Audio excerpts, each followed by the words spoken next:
feliz sábado a todos. Para mim é uma grande alegria estar com vocês aqui. Na verdade, para mim é como matar saudade de uma série de coisas, né? Eu vim um pouco mais cedo, passei ali na UFSC, fui aluno da Federal, quem conhece a minha história, estudei jornalismo ali, só que lá no começo dos anos 90.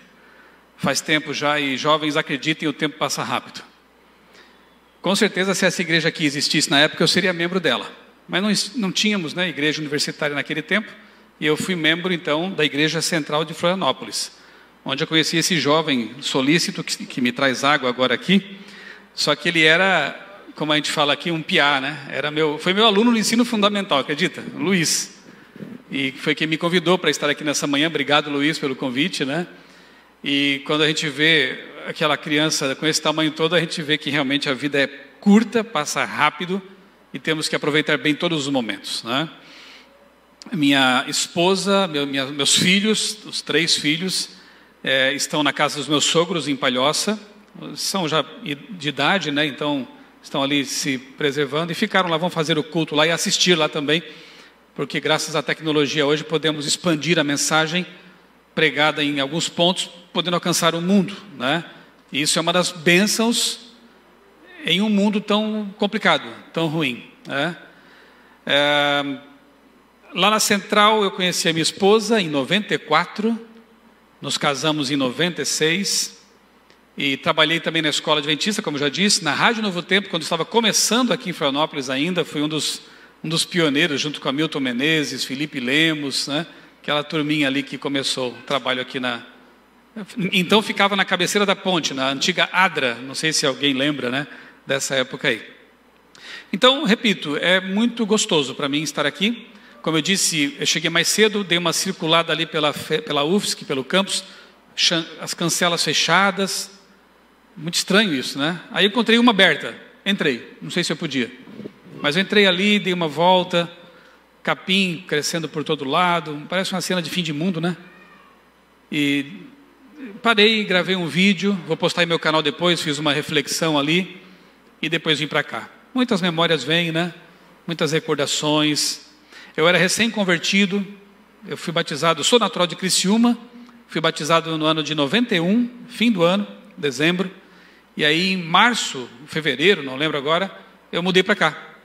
E morei aqui por quase 7 anos, 4 anos da faculdade, mas quase 3 como professor. Ali na antiga Siegfried Hoffmann, na época chamava assim, né, a escola. Agora é CAF Centro, né? CAF Centro. Bem, se eu ficar aqui lembrando de tanta coisa, eu não vou pregar hoje, né?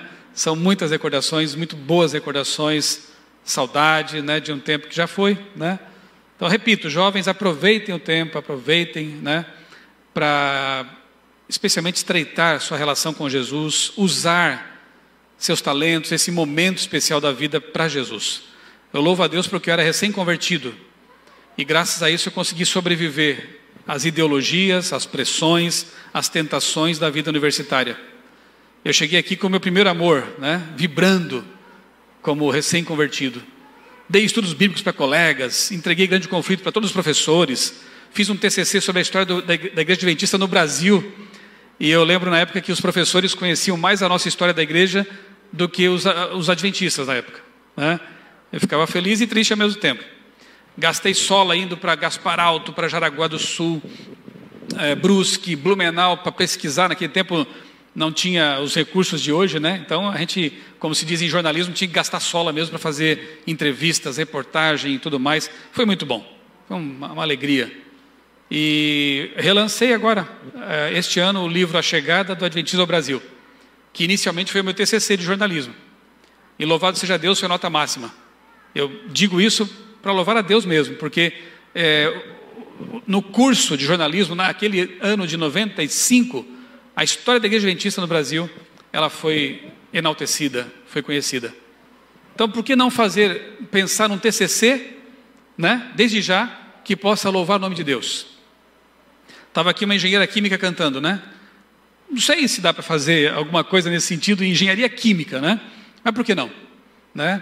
Quem sabe ligado ao criacionismo, né? Eu entendo que tudo que a gente faz vive, deve ser para louvar o nome do nosso Deus, né?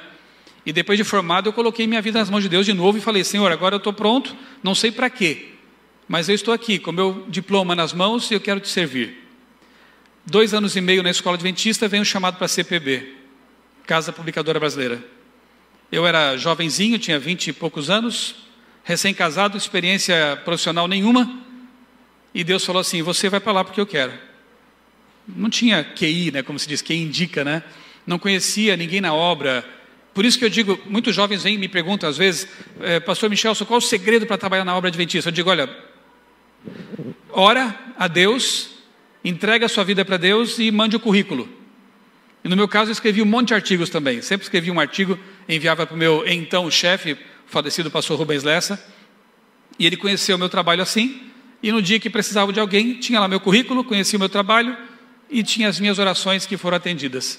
Mas eu fiquei 2 anos e meio perguntando para Deus: Senhor, eu estou aqui dando aulas, é um trabalho maravilhoso, digno, vocês foram minhas cobaias, inclusive. Eu respeito demais os professores, porque eu comecei minha carreira assim, mas não era aquilo que eu tinha estudado para ser. Eu queria ser jornalista, né? Mas Deus me deixou ali sendo preparado para algo que Ele tinha em mente. E depois fui chamado então para a CPB, estou lá há 21 anos já. Lá em Tatuí tive meus filhos, né? Como eu disse, são 3, construímos nossa vida, e eu louvo a Deus por tudo que Ele fez e tem feito na minha vida. Tudo fruto de uma decisão que eu tomei lá 30 anos atrás. Uma decisão de casar com uma mulher de Deus, eu pedi para Deus a minha esposa, Ele me deu. Uma decisão de servir a Deus na obra dEle, dentro ou fora da obra, mas servir a Deus, Ele me deu. Então eu creio que quando a gente entrega a Deus a vida na juventude, e tem esse propósito, Deus Ele honra essa nossa entrega, né? Então jovens que estão aqui, que estão me ouvindo também, me assistindo pela internet, por que não entregar a vida a Jesus desde cedo? Para que esperar para depois, né?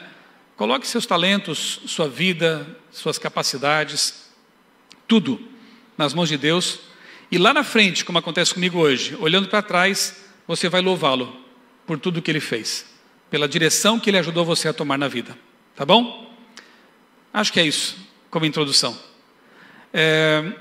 Eu quero fazer com vocês, nesta manhã, um estudo jornalístico escatológico. Nós vamos à Bíblia, investigar algumas profecias, mas também vamos olhar para fora e ver alguns eventos atuais, coisas que estão acontecendo neste momento no mundo, mas eu vou precisar de pelo menos 1 hora para isso. Vocês me concedem? É totalmente fora do recomendável para um sermão, porque o sermão tem que ser mais curto, mais ao ponto, mas o mundo está acabando, a história está acabando, né? E nós temos que estudar alguns assuntos mais a fundo aí, entender o que está acontecendo. Então eu preciso de pelo menos 1 hora, pelo menos, pode ser?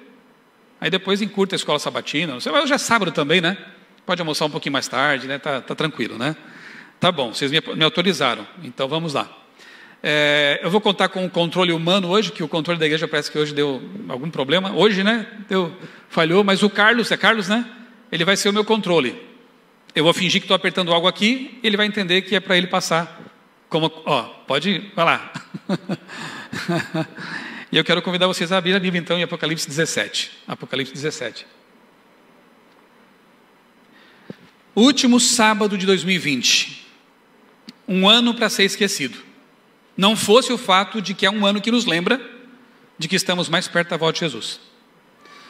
Um ano triste. Para mim, eu acho que para vocês também, né? Para mim foi muito triste.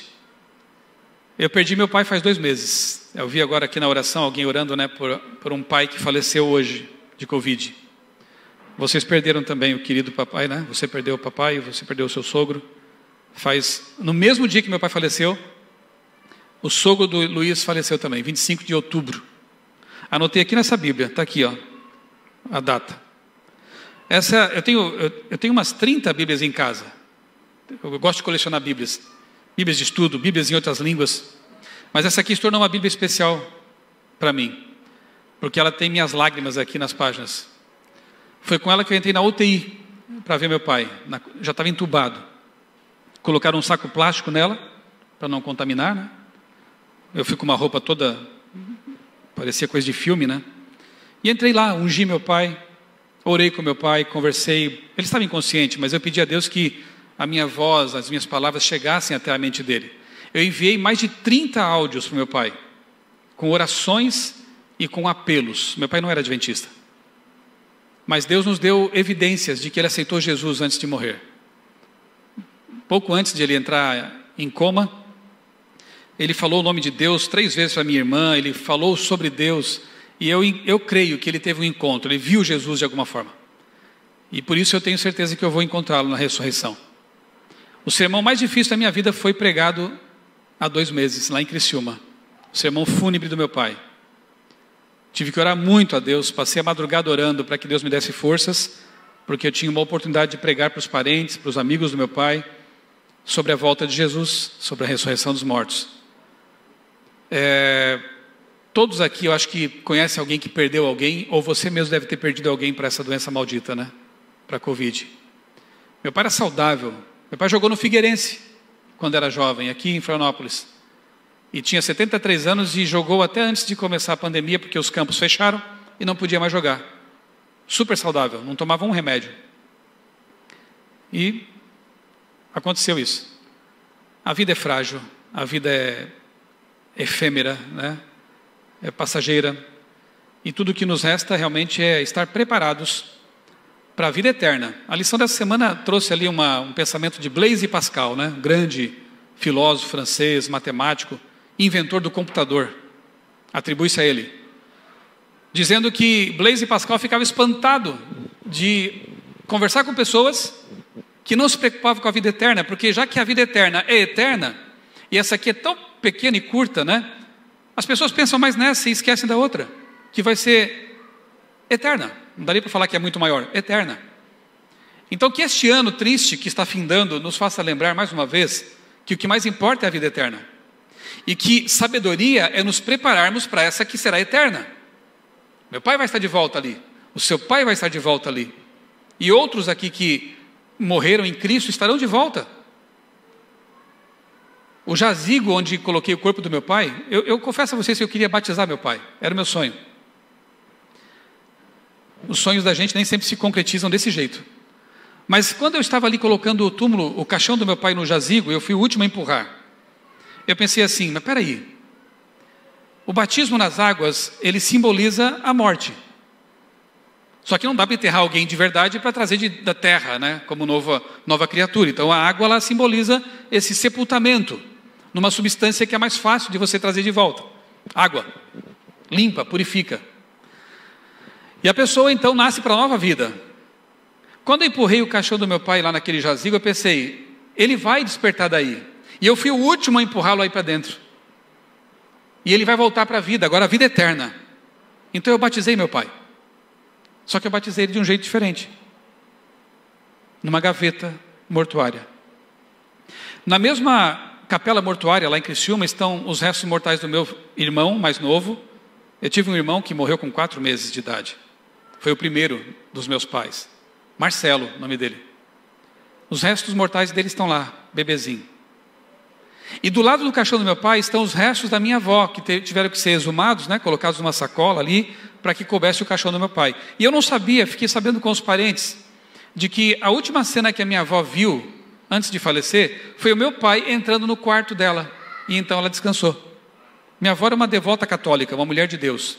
Tenho certeza também que ela vai ressuscitar, na primeira ressurreição. Você consegue imaginar como é que vai ser a cena ali nesse dia? O que vai acontecer ali? Eu quero estar lá pertinho, não sei como é que vai ser o negócio, mas eu quero que Deus me leve para lá, para eu ver. Eu quero ver. Meu pai vai ver o meu irmão bebezinho, vai pegar no colo o bebezinho, e vai ver a mãe dele vai vê-lo também, só que para eles, foi um piscar de olhos.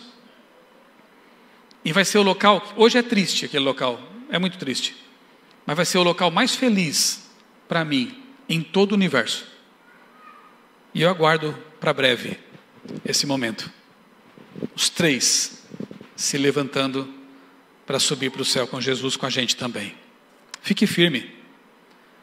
Se você perdeu alguém, se você está triste nessa manhã, angustiado, você que está nos assistindo, se tem algum peso no coração, fique feliz, não pelo ano que passou, foi um ano amargo, mas pelo que virá, pela esperança que nós temos, e ela faz toda a diferença. A gente só suporta essas coisas porque realmente Deus está do lado da gente. Porque nós temos uma esperança viva, real no coração. E aí aquilo que é triste, amargo, doloroso, acaba sendo transformado por Deus numa cicatriz, né? Fica ali, mas um sabor de esperança. Então creiamos nisso. E vamos lá. Apocalipse 17, versos 1 a 3. Eu quero ler com vocês esse texto aqui. Quero fazer já uma divulgação, convidá-los para uma programação especial que vai começar no comecinho de fevereiro, primeiro domingo de fevereiro, uma série sobre o Apocalipse.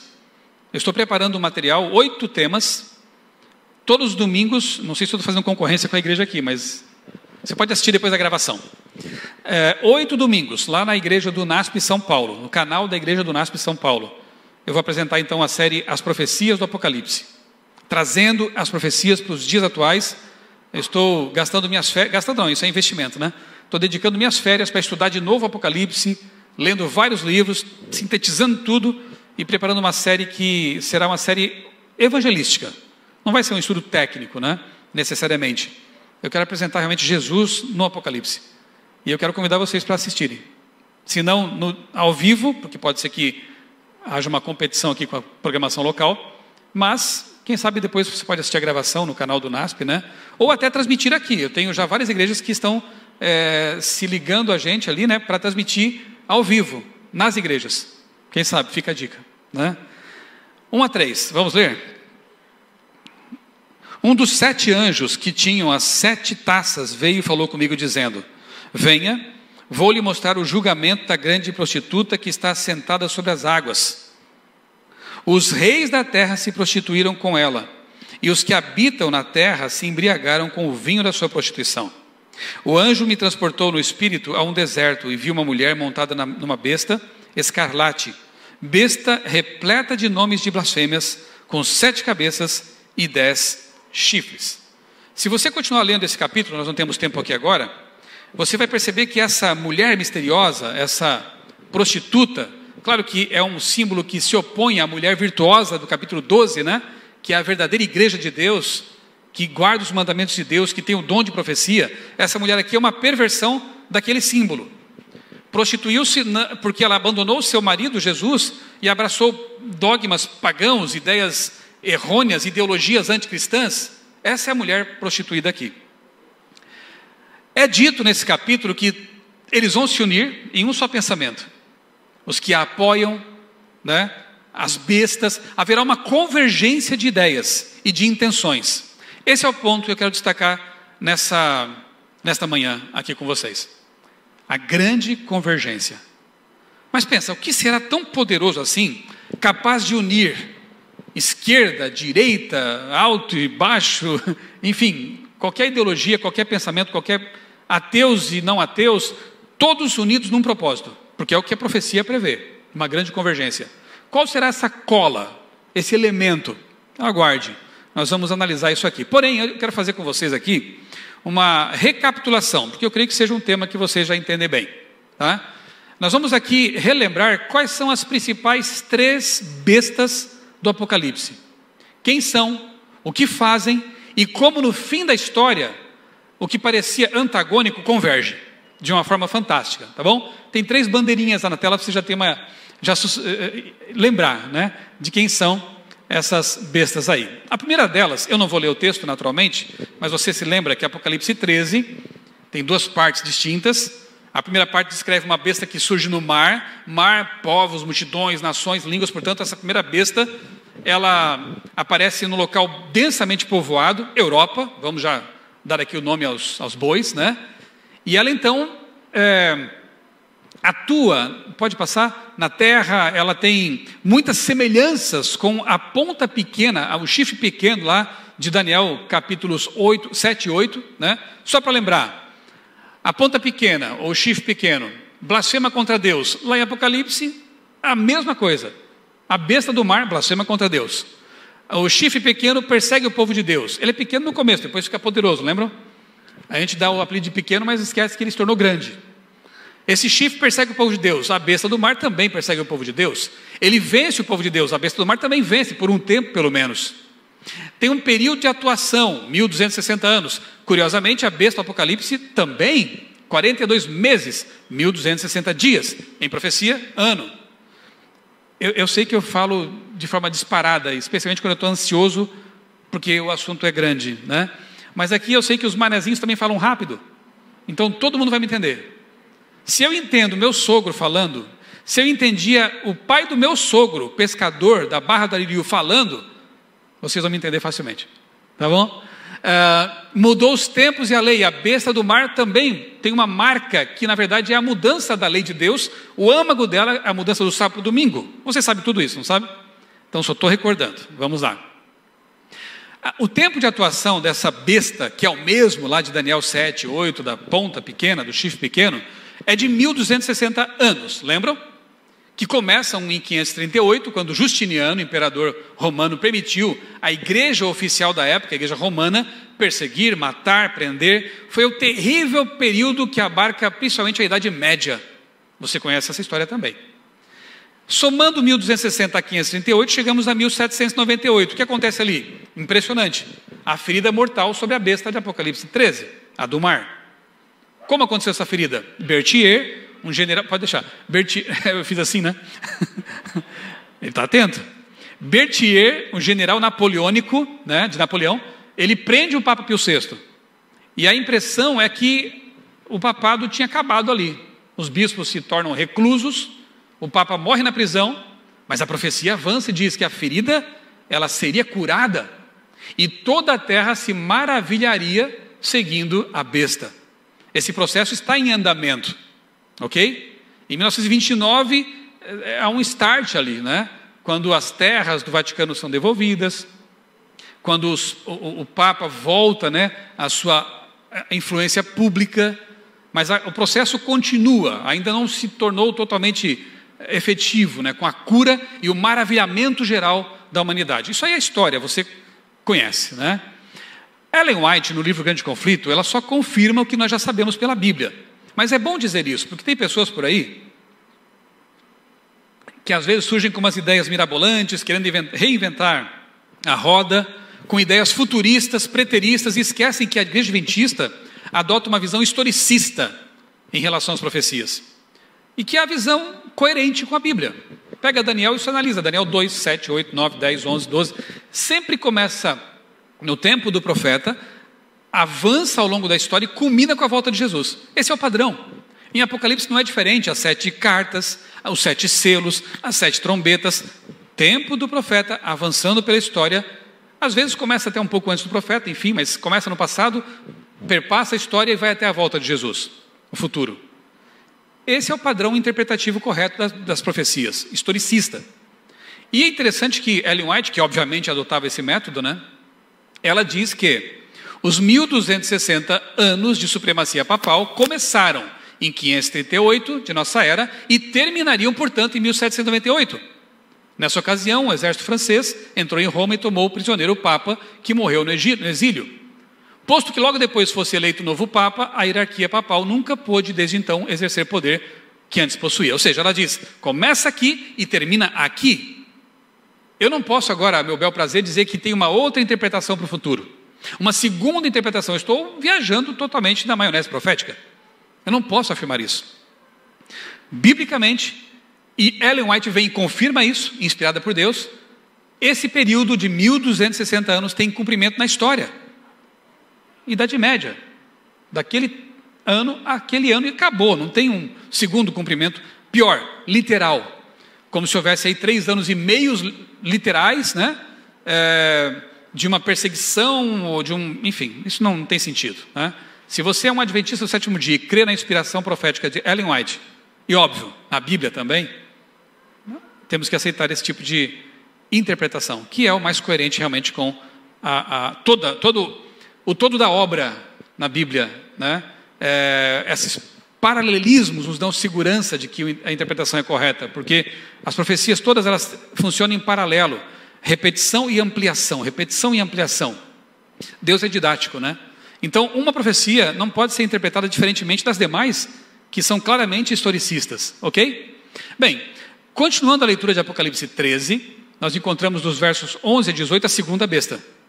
Essa é um pouco diferente, ela não vem do mar, vem da terra, ok? Ela começa falando como um cordeiro, e no fim se comporta como um dragão, perseguidor, destruidor.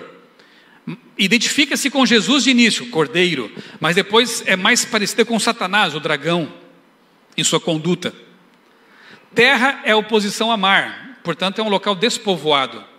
E nós entendemos que o cumprimento dessa profecia se dá com o surgimento de uma nação que começa com princípios de liberdade, uma nação cristã, protestante, mas que com o tempo vai se afastando desses princípios e no fim vai perseguir o povo de Deus, apoiando a primeira besta, porque o texto diz que ela dá a sua força para a primeira besta. A primeira besta é uma besta religiosa, não tem poderes estatais, não tem sequer exército, tem lá um exército simbólico, né? A guarda do Vaticano.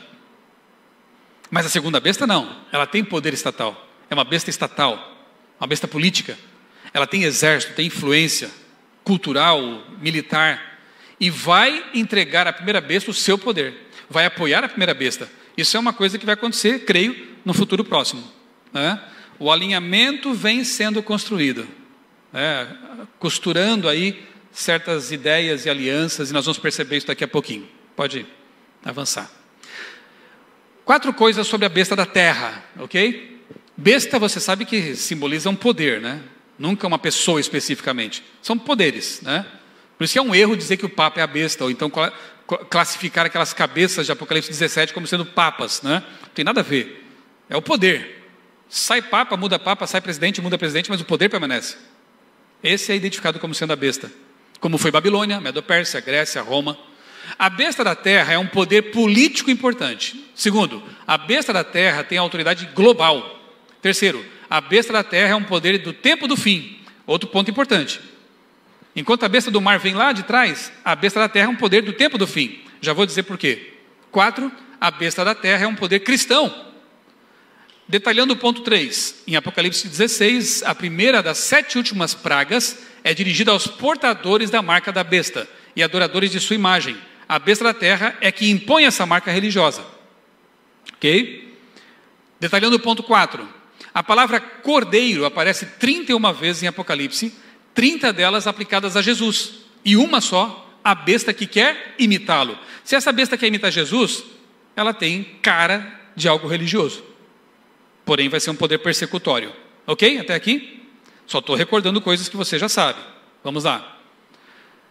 Apocalipse 11, voltando assim 2 capítulos, nós encontramos uma outra besta ali, uma terceira besta, misteriosa, a besta que surge do abismo. Abismo sempre é relacionado com Satanás. Ele vai ser preso no abismo, né? Então, você tem um link aí com Satanás. É uma besta diferente, mas é um poder também, que quando a gente lê, eu não vou ter tempo de ler, mas eu tenho um sermão inteiro no meu canal no YouTube, Michelson Borges lá, procura lá, a besta do abismo. Eu estudo só essa besta nessa palestra, nesse vídeo. Aqui eu vou ter que resumir em poucos minutos. Ela surge do abismo, ela persegue as testemunhas, as 2 testemunhas de Deus que aparecem no capítulo, ela mata as testemunhas, ela tem uma atuação terrível por 3 anos e meio, ali as testemunhas permanecem mortas na praça da cidade misteriosa que é identificada como Sodoma e Egito. Olha que interessante, as dicas, né, as pistas que o autor nos dá, que o Espírito Santo nos dá. Então, quando a gente lê com atenção, a gente percebe também a menção ao tempo em que as testemunhas pregariam vestidas de pano de saco. Pano de saco na Bíblia representa luto, representa humilhação. Foi um período em que a Bíblia Sagrada teve que ser pregada de forma oculta. Lembra dos valdenses, né? Lembra daqueles que pregavam e arriscavam a vida e morriam porque estavam pregando a palavra de Deus. Os valdenses são um exemplo, entre outros, né? Então, curiosamente, o tempo ele é o mesmo. Só que ali aparece um tempo, 2 tempos, metade de um tempo. Em Daniel também aparece isso. Um tempo, 2 tempos, então dá 3, e metade de um tempo. Então são 3,5. Quando você multiplica isso, né, transformando em anos, você tem também 1.260 anos. É a mesma coisa. 1.260, 42 meses, 3 anos e meio. proféticos, 1260 anos.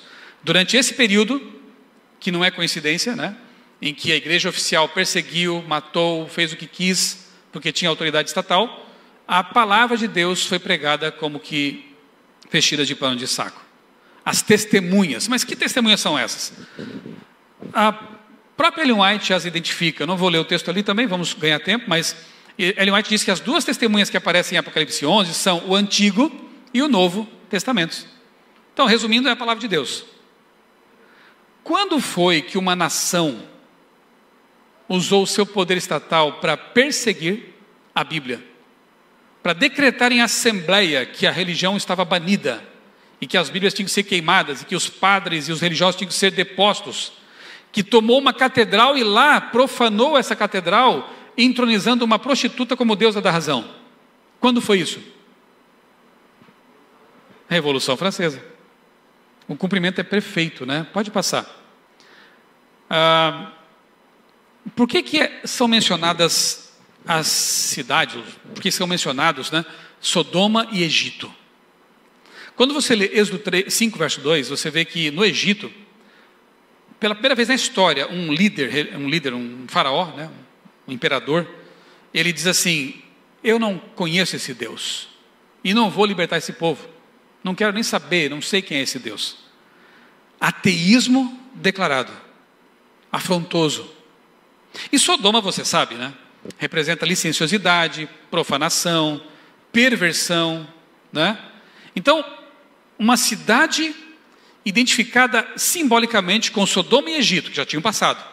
Mas o Apocalipse tem disso, ele traz símbolos, né? Traz elementos do passado para usar como símbolos. Babilônia já não existia mais também. Jezabel aparece lá, não existia mais. São símbolos.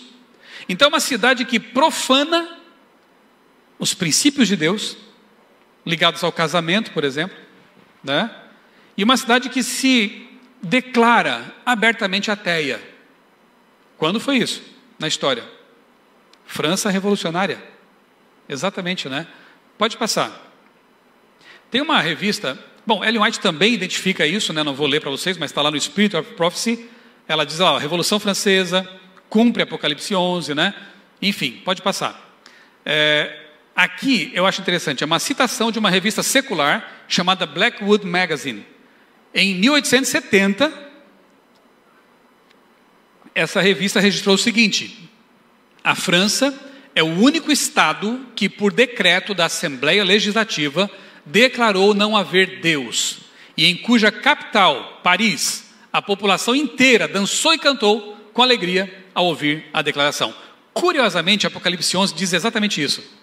Que aquelas pessoas, quando as testemunhas fossem mortas, a Bíblia fosse declarada morta, iriam fazer festas, iriam se presentear com a pretensa liberdade da religião.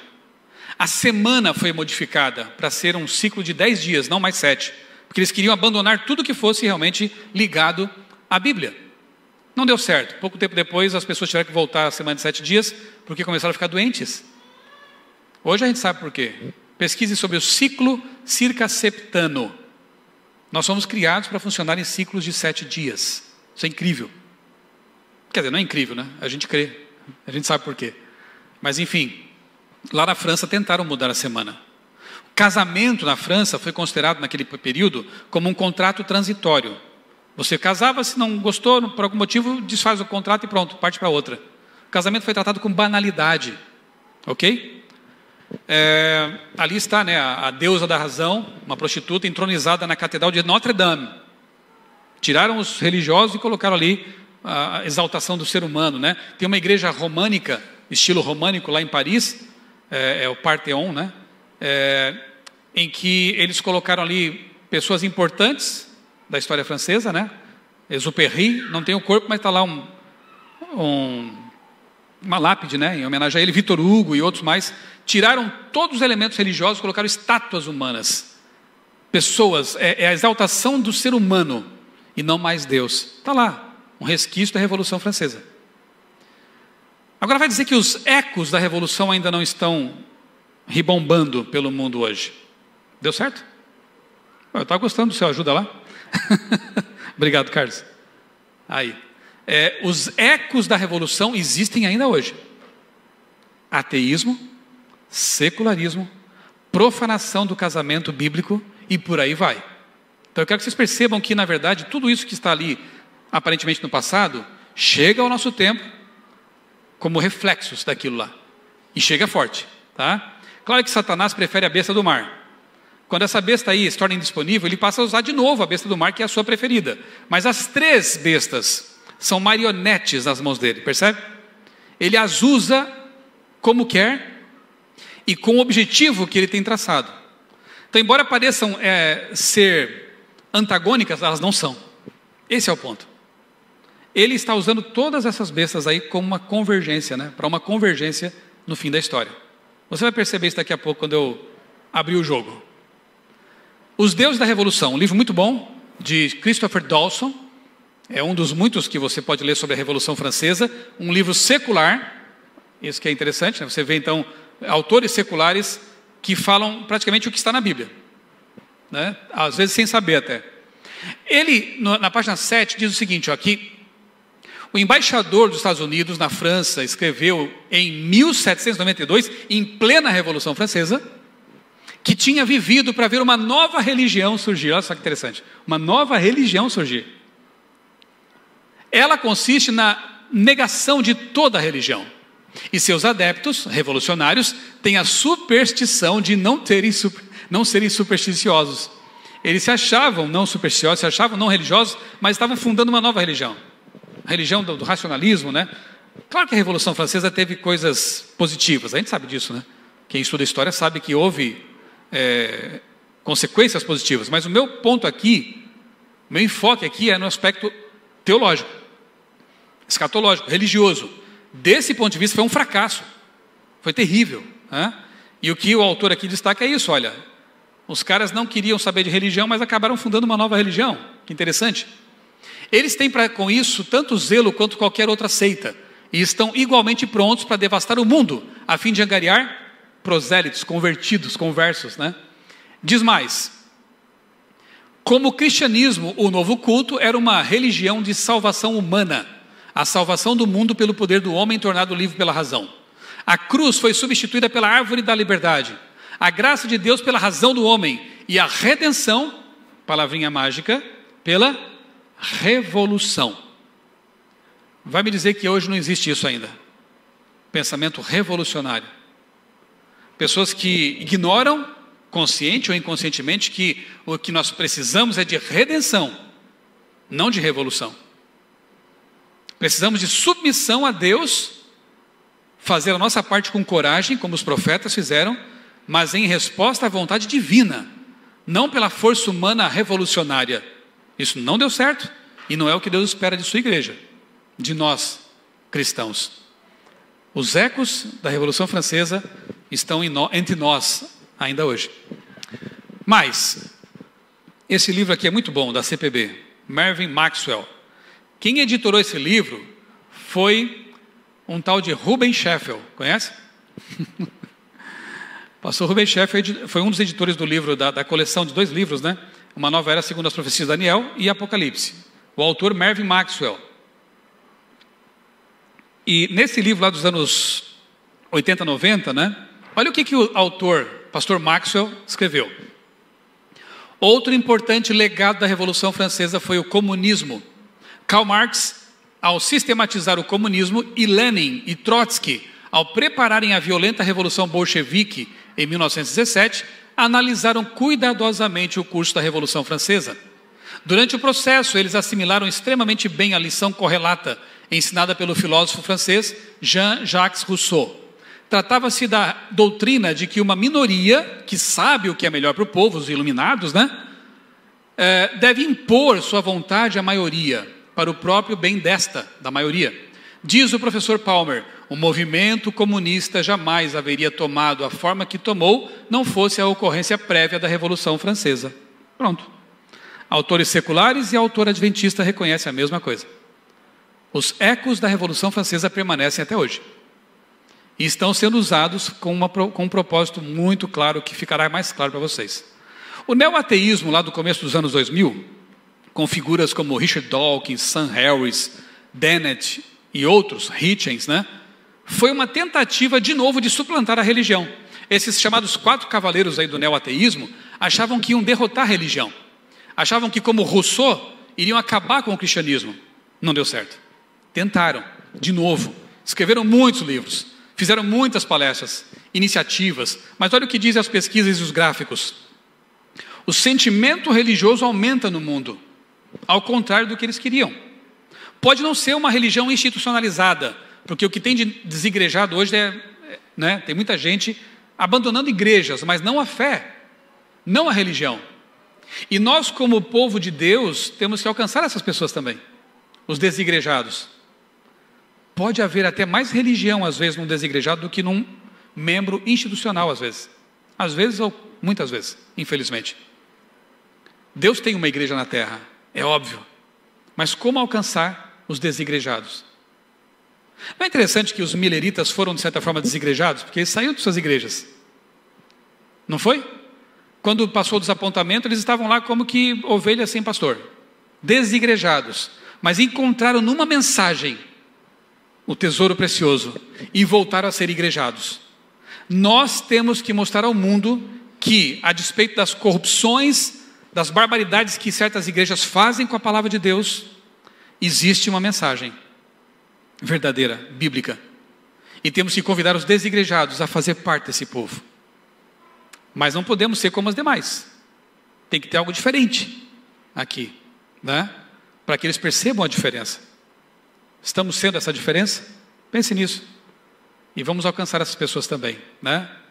Bem, pesquisas mostram, como essa aí do The Washington Post, que o sentimento religioso continua aumentando no mundo. E é preciso haver um cenário religioso para que as bestas cumpram o seu papel.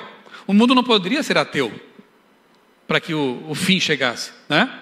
Outra aqui do The Guardian, mostrando também que a fé se torna cada vez mais e mais popular, ao contrário do que queriam os neo-ateus, filhotinhos da Revolução Francesa, né?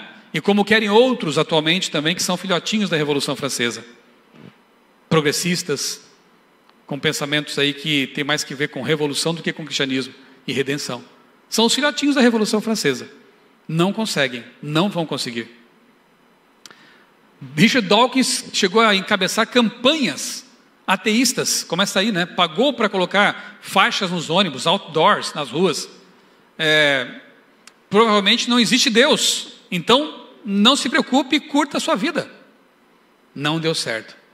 Dawkins chegou a organizar acampamentos infantis. Olha que absurdo. Dizem que nós é que somos os doutrinadores de crianças. Olha o que eles fizeram, o que estavam fazendo na Inglaterra. Acampamentos, tipo dos desbravadores, né? Levavam as crianças para o acampamento e ensinavam o que para elas? Ateísmo. Conseguiram? Não. As pessoas creem. O ser humano foi criado para crer. Lá dentro grita alguma coisa, né? É um vazio, como diz Salomão, né? O homem foi criado com um desejo pela eternidade. E quando ele tira Deus da sua história, da sua vida, alguma coisa vai tender a preencher o vácuo. Mas você sabe que não satisfaz. Dinheiro não satisfaz. Prazer não satisfaz. Fama não satisfaz. Fosse assim, não havia tantos milionários se suicidando ou tomando remédios faixa preta o tempo todo. Salomão seria tão feliz, né? Porque ele teve tudo que o mundo atribui como felicidade. Mas no final das contas diz o quê? Era tudo vaidade, bobagem. Teve saudade da sua juventude quando era fiel a Deus. Na velhice fez bobagem e se arrependeu. Eclesiastes, o livro mais azedo da Bíblia. Porque é um velho, um idoso, dizendo para o jovem: senta aqui, vamos conversar. Isso aí que você pensa que é alegria, é felicidade, é bom, é tudo bobagem. Volte para Deus. Viva com Deus. Não espere chegar à velhice para concluir isso. Eu volto ao que eu disse no começo. É uma igreja de jovens, universitários. Entrega a tua vida ao Senhor agora. E você vai ter uma trajetória maravilhosa. Deus me deu uma família maravilhosa. Deus me deu um emprego maravilhoso, uma carreira maravilhosa. Mas foi uma decisão tomada lá atrás. Deu para entender? Poderia haver percalços, poderia haver rupturas, claro. Os seres humanos têm livre-arbítrio, né? Mas até aqui, graças a Deus, eu vejo a mão de Deus conduzindo as coisas. Salomão não precisava ter passado por isso. Mas já que passou, deixou um livro bem azedo, mas bem realista para a gente, né? Leia Eclesiastes de vez em quando, para tomar um banho de realidade.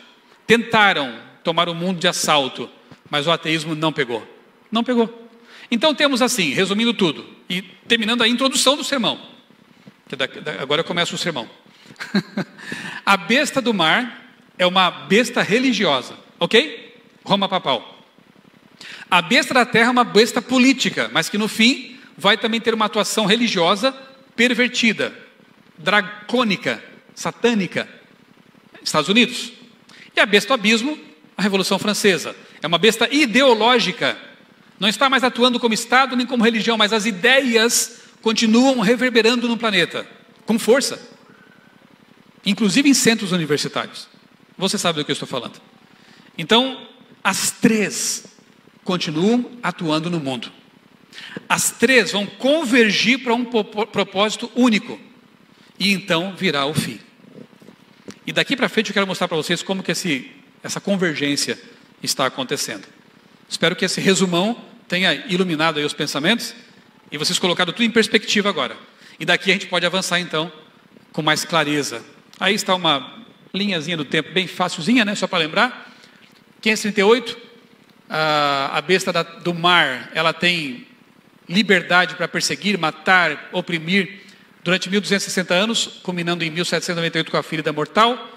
Daqui para frente começa o processo de restauração da ferida. Alguns atribuem a esse ano o começo do processo. Ela começa a ser curada e o processo vai avançando na história. 1776 são fundados ali os que seriam conhecidos como Estados Unidos da América, né? Aqui nesse ano. Então uma besta que tem atuação para o tempo do fim. Essa é antiga. Essa tem uma atuação mais clara no tempo do fim, até porque só desponta como poder geopolítico após as guerras mundiais, né? Até então é uma nação não tão forte assim, né, no mundo. E daqui para frente, 1789, a Revolução Francesa e seus reflexos. Curiosamente, pouco tempo depois, surgiria um movimento chamado Adventista do Sétimo Dia, cujo propósito era reagir ao poder dessas três bestas. Mas que pobrezinhos deles, que são tão pequenos e fracos, mas Deus está com eles. Então essa igreja tem as três mensagens angélicas, que pregam o criacionismo, que pregam a dependência de Deus, que pregam totalmente contra o evolucionismo, contra o marxismo, contra o espiritualismo, contra os ecos da Revolução Francesa. O diabo tentou anular o remanescente, está vendo aqui? Um pouco antes. Porque ele sabia que dali a poucos anos nasceria um movimento poderoso reformatório, de restauração da verdade. Então ele tentou com a Revolução Francesa, tentou com o surgimento do marxismo, 1848, tentou com o surgimento do evolucionismo, 1844, Darwin começa a esboçar seu livro, tentou com o espiritualismo moderno, 1848, as pancadas lá na casa da família Fox, em Hydelsville. O diabo tentou abafar esse movimento, tentou lançar cortinas de fumaça, mas não conseguiu, louvado seja Deus por isso. Esse movimento avança, está pregando o evangelho e mais poderosamente vai pregar quando a chuva serôdia for derramada. E eu oro por essa chuva. Eu oro por esse derramamento.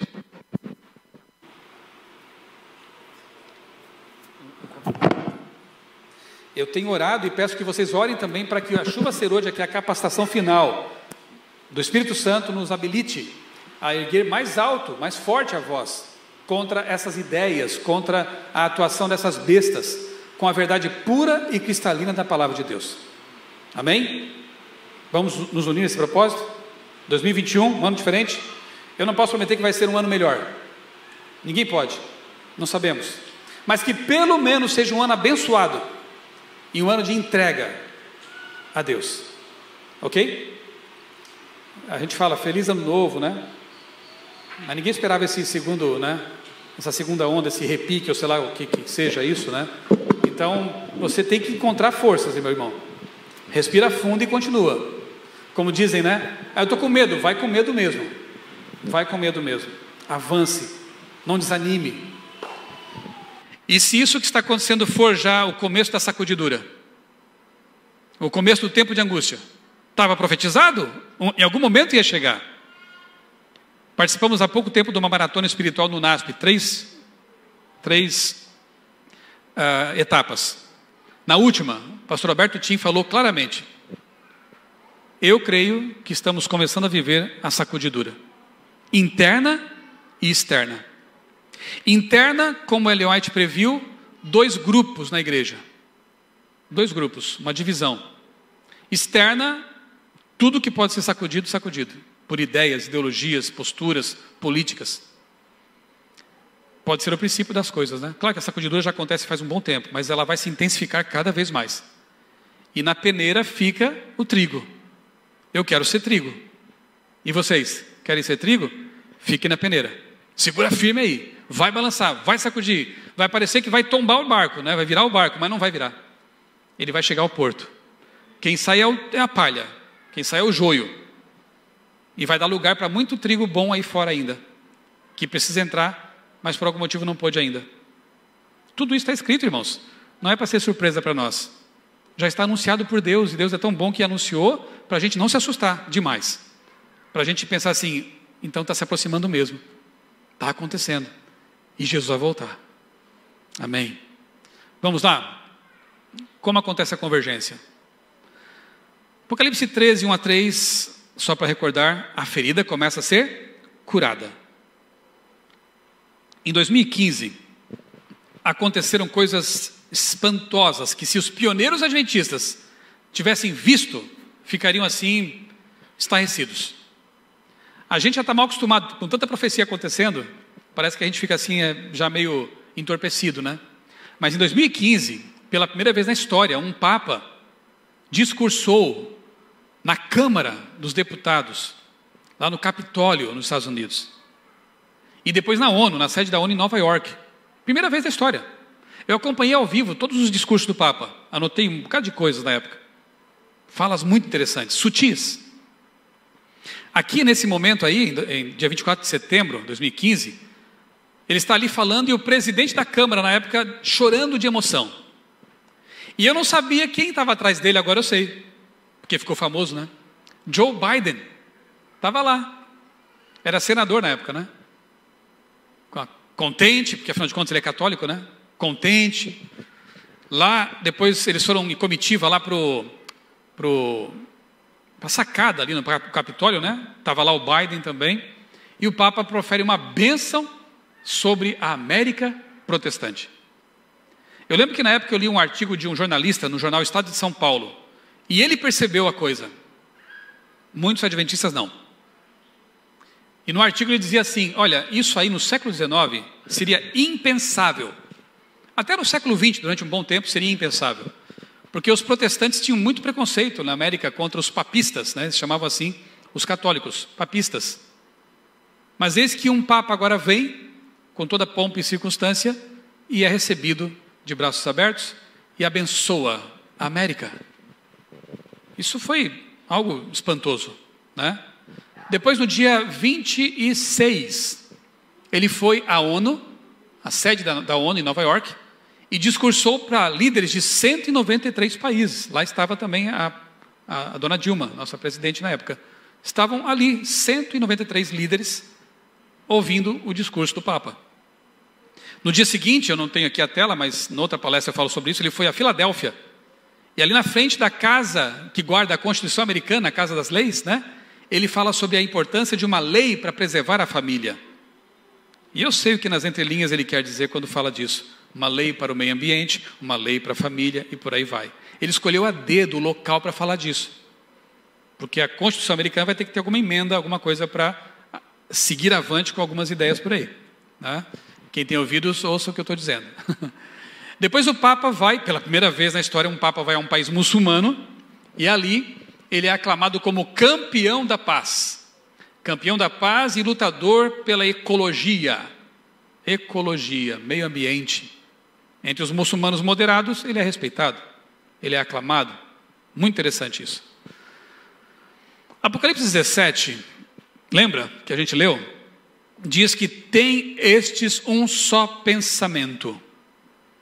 Volto a lembrar vocês, eu estou falando sobre convergência. A convergência final. Tem estes aí todos um só pensamento. Que está sendo construído de que jeito?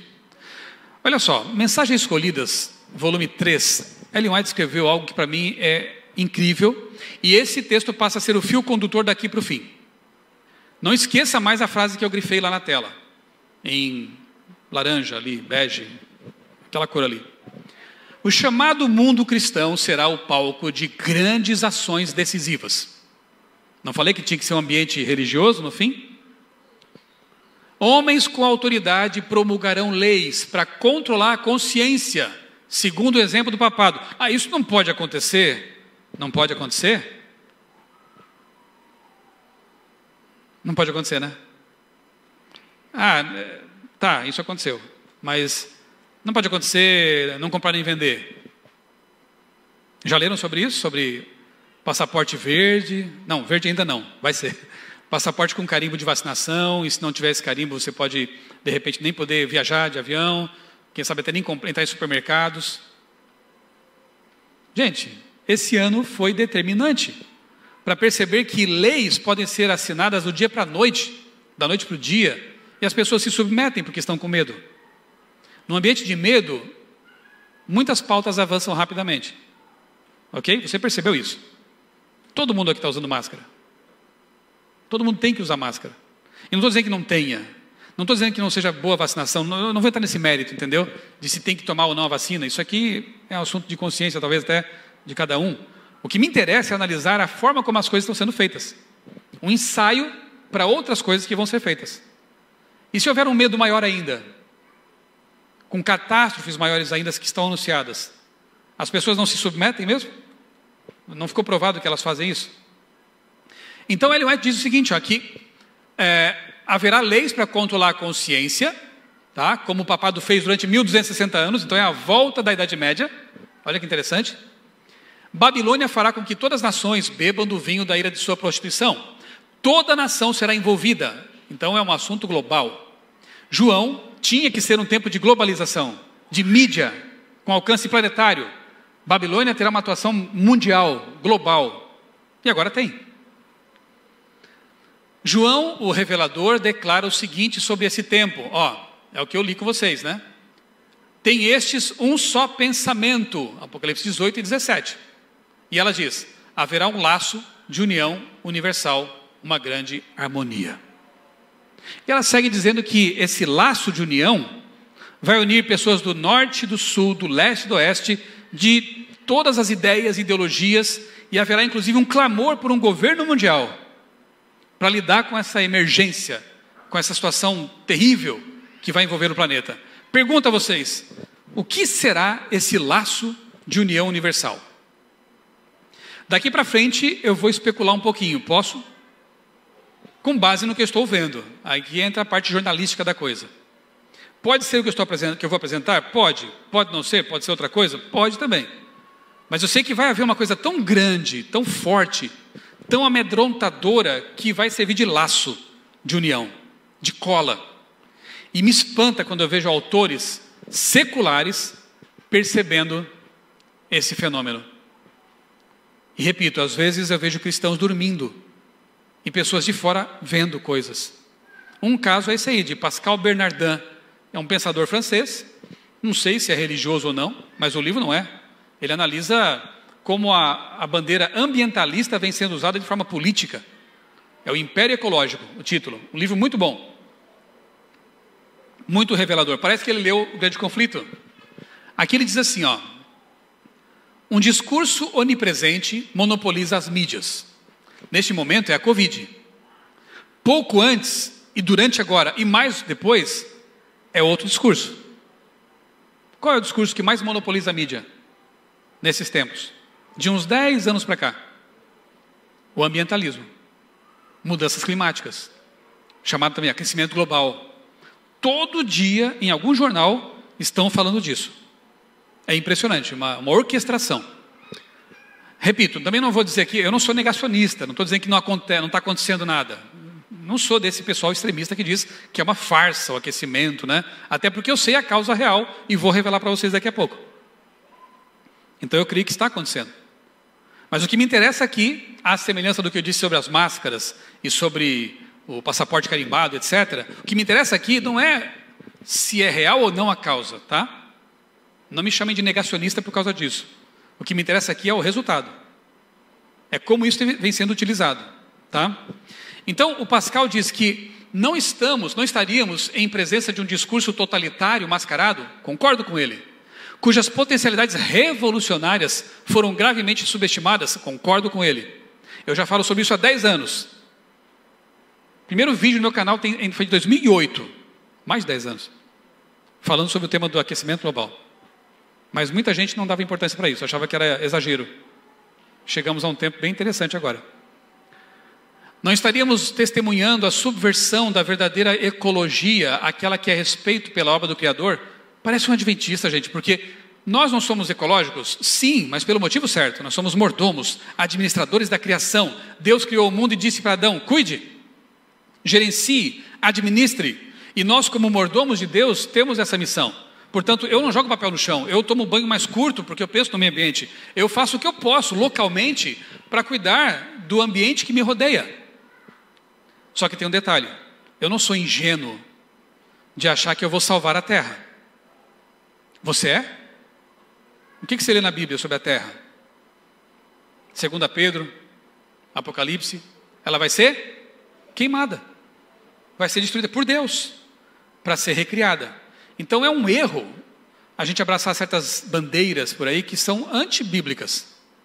Eu me lembro que quando eu não sei o que foi que aconteceu aí, relacionado com a Greta Thunberg, né? E aí, campanhas e faixas, eu coloquei um meme não, uma artezinha lá nas redes sociais, mais ou menos assim, não lembro agora como é que eu escrevi, mas nós não vamos salvar a terra, nós temos que preservar a terra e salvar as pessoas. Ah, mas me chamaram de antiecológico e de tudo, né? O pessoal nem pensa e já vai xingando. A rede social tem que ter estômago para ter, né? Às vezes. Mas como eu estou lá, quero pregar, então eu me seguro um pouco e fico ali. A vontade era ir embora e ir para o mato. E cancelar a internet, tudo. Mas a gente tem que alcançar as pessoas onde elas estão, né? Bem, eu acho que eu não estou errado ao dizer que nós não vamos salvar a terra. Nós vamos preservar o quanto pudermos para salvar as pessoas. É como o seu corpo, entendeu? Você não vai salvar esse corpo. Não é verdade? Ele não vai ser destruído pela morte ou pela glorificação. Quem ficar vivo até a volta de Jesus vai ser morto num segundo e ressuscitado num segundo, um piscar de olhos. Quem morreu antes vai demorar um pouquinho mais porque está dormindo. Não é o que diz a Bíblia? Então você vai ganhar um novo corpo. Ah, beleza, então eu vou comer o que eu quiser, eu vou tratar esse corpo do jeito que eu quiser, eu não vou mais dormir na hora certa, não vou mais tomar água, vou comer um monte de besteira. É isso? Você tem que preservar esse templo do Espírito Santo em boas condições, nas melhores possíveis, até a volta de Jesus. Ou até o momento que Deus entender que você tem que descansar. Você tem o dever sagrado de ser temperante. Mas não vai salvar o corpo, você vai preservá-lo. A terra é a mesma coisa. Concorda comigo? Eu estou exagerando. Não vamos salvar a terra. Vamos preservá-la o quanto pudermos. Ele fala de mordomia sem querer. A verdadeira ecologia é administrar bem a terra. Não é porque ela seja mãe Gaia. Isso é paganismo. A terra não é uma deusa, como estão pregando por aí. Inclusive o Vaticano, ao acolher a estátua de Pachamama durante o Sínodo da Amazônia. Isso é paganismo. A terra não é um organismo vivo, nesse sentido. Espiritual. A terra nos foi dada por Deus como casa e temos que cuidar bem dela enquanto pudermos. Só. Simples assim. Pascal Bernardin diz mais. E aqui eu vejo um link direto com o que Ellen White escreveu, lá em Mensagens Escolhidas. Olha que incrível. A nova ideologia ecológica deverá fornecer um princípio central unificador. Ele usa outras palavras, você percebe, mas parece que é a mesma coisa. Ela chama de laço de união universal. Ele diz princípio central unificador. Uma grande harmonia em torno da qual a sociedade mundial poderá se construir e definir. Esse princípio, que Ellen White chama de laço, deverá formá-la por inteiro. Babilônia vai dominar o mundo por inteiro. Permiti-la definir tanto os objetivos sociais quanto as normas de comportamento individual. Ser aceito pelos povos do Ocidente, do Oriente, do Norte, do Sul, deverá evitar confrontar qualquer sensibilidade religiosa ou filosófica, mas, ao contrário, fazer avançar a causa sincretista, ou ecumênica, sincretismo, juntando todo mundo, convergência, e a aparição de uma religião mundial. Esse princípio, que Ellen White chama de laço de união, deverá também permitir ao poder mundial intervir, diretamente ou não, em todos os setores da sociedade, na sua vida individual inclusive. Aonde você vai, o que você veste, como você se comporta, haverá interferências em todos os setores. E deverá permitir a instauração de um governo mundial. Você sabe que já estão clamando para isso, né? Uma governança mundial para lidar com um assunto que os governos locais não estão conseguindo resolver. Pascal Bernardin, um pensador francês, um livro secular, falando quase a mesma coisa que Apocalipse e o Grande Conflito falam. Não é incrível? Em 2009, eu publiquei na Revista Adventista, eu era editor do Espaço Jovem, essa matériazinha aí, uma matéria pequena, com o título Aquecimento Global é a Nova Religião. Na época acharam que eu estava exagerando um pouco. 11 anos depois, eu leio num podcast de política esse título: Ambientalismo é a Nova Religião. Quase igual ao que eu tinha dado há 11 anos. Ambientalismo é a nova religião planetária. Incrível, né? Sino da Amazônia consolida Papa Francisco como líder na defesa do ambiente. Se é uma religião planetária, tem que ter um líder planetário. Já tem. Ele é aclamado como o líder desse movimento. Eu analisei o sínodo num vídeo que está em meu canal. Eu quero te convidar a assistir à tarde, tarefa de casa. É só colocar lá no buscador do meu canal o Sino da Amazônia. Você encontra esse vídeo de meia hora.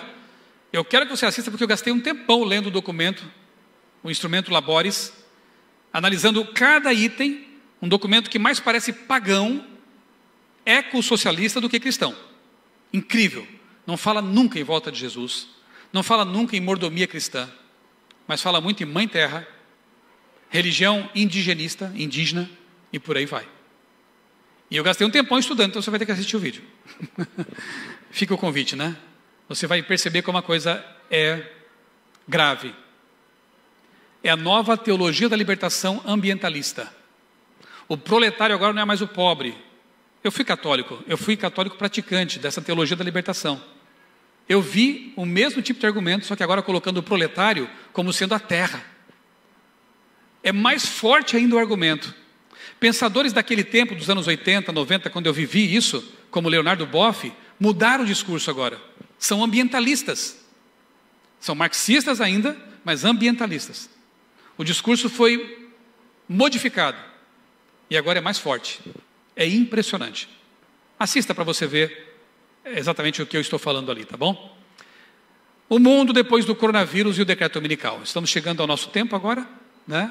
Viajamos por toda a história, por anos recentes, 10 anos atrás, e agora estamos chegando ao nosso tempo, e eu preciso de uns minutinhos ainda mais para a gente fechar a boca do balão. Estão comigo ainda? Estão cansados? Está tudo bem? Estão com fome? Não? Então avancemos. Covid-19. Isso é notícias desse ano, tá? Tudo agora é desse ano. Esse ano foi um ano de catalisação. Cadê a engenheira química aí? O que é um catalisador? Acelera reações, né? Então, 2020 para mim foi um catalisador. Para eventos proféticos, para tomadas de decisões, para coisas que se você dissesse... Pensa bem, se eu viajássemos no tempo agora, e eu estivesse pregando aqui para vocês um ano atrás, ou 2 anos atrás, e eu dissesse, queridos irmãos, daqui a alguns meses, todos vocês terão que entrar nessa igreja usando máscaras, e isso será obrigatório. O que vocês me diriam? Você está doido, né? Você está louco. Aqui em Floripa chama tolo, né? Estás tolo? Estás tolo? Jamais. Irmãos, tem mais, hein? Vocês terão que ficar em lockdown. A gente nem sabia que palavra é essa. Agora está na boca do povo. Você vai ter que ficar em lockdown durante 3 meses. Trabalhando em casa, quem puder. Perdendo emprego, quem não puder. Você me chamaria de louco. E vai ser obrigatório. Não, ninguém faz isso. Qual prefeito que vai ter essa coragem de baixar um decreto desse tipo?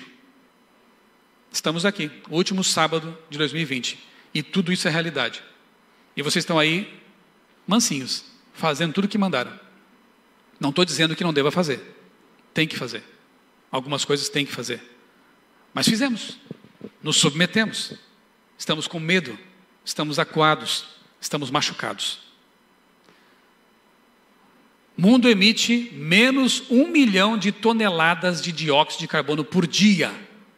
Teve efeitos positivos para a Terra. Esse é o ponto que estão falando agora e usando como argumento poderoso.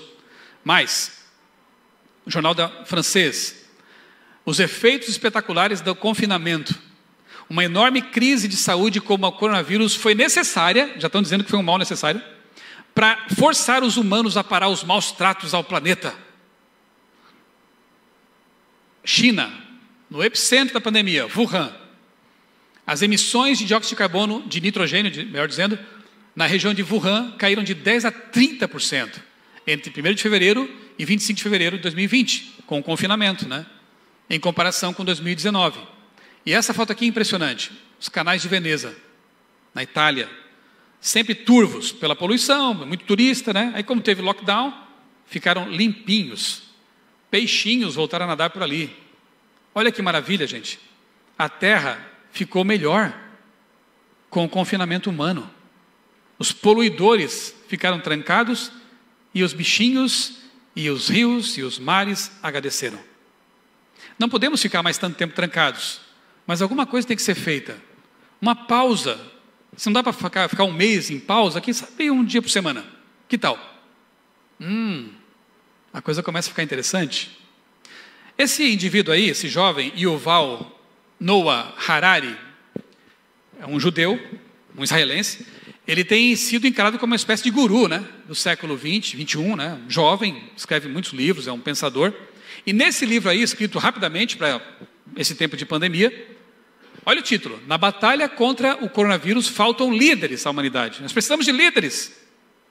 Quem serão? Ele escreveu: as decisões que em tempos normais podem levar anos, catalisador, né? Podem levar anos de deliberação, são aprovadas em questão de horas. Tecnologias imaturas, QR Code e não sei o que mais, né? E por aí vai. Daqui a pouco eu já falo sobre isso, tem gente já achando que é a marca da besta. Aí já estão ultrapassando a linha, né? Mas são tecnologias de controle, isso sim. Aí está no cenário. Tecnologias imaturas, drones, robôs nas praças e até perigosas são colocadas em serviço porque riscos de não fazer nada são maiores. As vacinas foram um pouco testadas, mas se não fizermos nada, mais gente vai morrer. Aí tem que pôr na balança. O que mata mais? A doença ou uma vacina ainda em processo de testes? É isso que tem que ser feito agora, né? E toda a ideologia que está por trás disso, e discussões políticas e tudo mais, está complicado isso, viu? Mas o que ele diz, tecnologias até perigosas são colocadas a serviço, porque se não fizermos nada, é pior. Países inteiros servem como cobaias em experimentos sociais, em larga escala. O que acontece quando todos trabalham em casa e se comunicam apenas à distância? O que acontece quando escolas e universidades inteiras ficam online? Em tempos normais, governos, empresas e conselhos educacionais nunca concordariam em realizar tais experimentos. Mas esses não são tempos normais. Repito, é um pensador secular. Não é um editor da CPB, um pastor da Novo Tempo, né? É um autor secular, vendo as coisas acontecer e dizendo, não são tempos normais. O catalisador está funcionando bem nesses tempos. Site do Vaticano, Vaticano News, Vatican News. A comunhão com a Mãe Terra, eles sempre estão usando esse termo pagão, Mãe Terra. A comunhão com a Mãe Terra ressuscitará depois da pandemia. Agora já é o argumento pós-pandemia. Veja só que interessante. O Domingo do Clima, de novo, site do Vaticano. O Domingo do Clima, para uma igreja sempre mais ativa. Já estou chamando Domingo de Domingo do Clima agora. Domingo Verde. E você vê as pautas convergindo, né? A pandemia é tida como resultado da destruição da natureza, diz a ONU. E a ONU e o OMS, né? A Organização Mundial de Saúde, já estão relacionando a pandemia com a mudança, a destruição do ambiente. Então, você vê a pauta ecossocialista colando na pandemia. Então, se a nossa atuação deletéria, destruidora na natureza, trouxe a pandemia, eu não quero mais pandemia. Eu tenho que fazer alguma coisa. As pautas que forem propostas serão mais facilmente aceitas agora. Porque eu não quero mais isso. O Papa diz que o coronavírus, a pandemia de coronavírus, pode ser uma resposta da natureza em relação à crise climática. Ele está usando esse argumento também.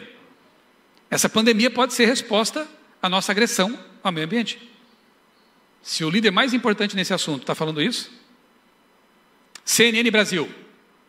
O Ministério da Saúde informou que pretende criar um sistema de identificação por QR Code para pessoas que se vacinarem contra o novo coronavírus. Aí a coisa começa a ficar interessante, porque haverá um tipo de identificação, corpórea ou nos documentos, enfim, para identificar quem foi vacinado. Quem não foi vai ter restrição, vai sofrer sanções.